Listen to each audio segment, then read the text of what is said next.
This past March, I had one of those big birthdays, one of those milestone birthdays. I turned 50, and thank you, the other 50-year-olds here.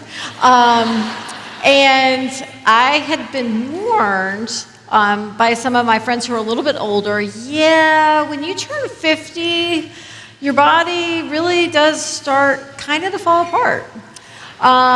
Just aches and pains, trouble sleeping, trouble concentrating, all the things.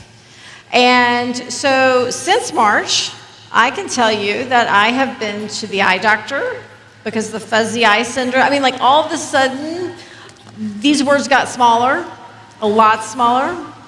And all of a sudden, I've been to the ear doctor because I can't hear correctly. My kids started whispering or something around me.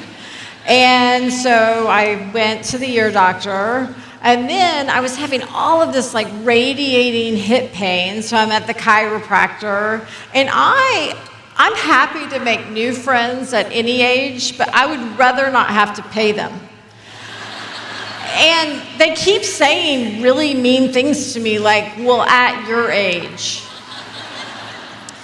And so finally I was discussing this with some friends over lunch, and one of those friends who had turned 50 a few years ago, she said, one thing that really helped me, I actually went to this nutritionist.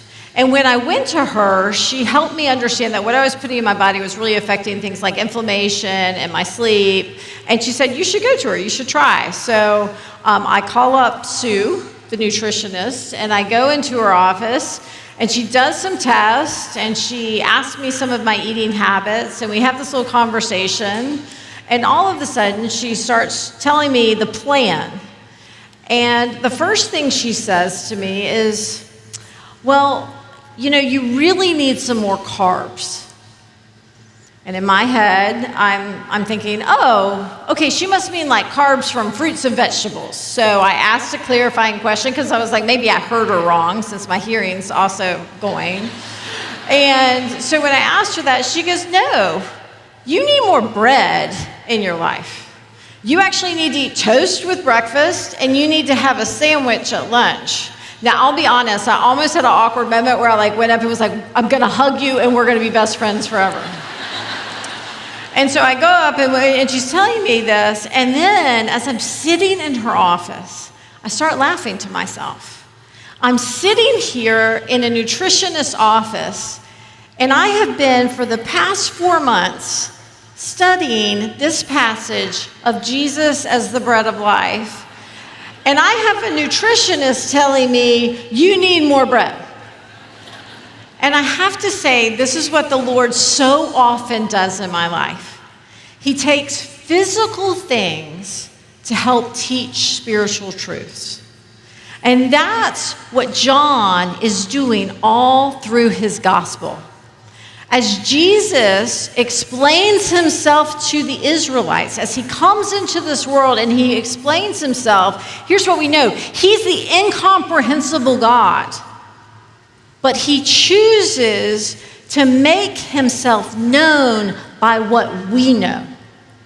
And so he comes and he starts to explain who he is by using the stuff of earth. I'm the bread of life.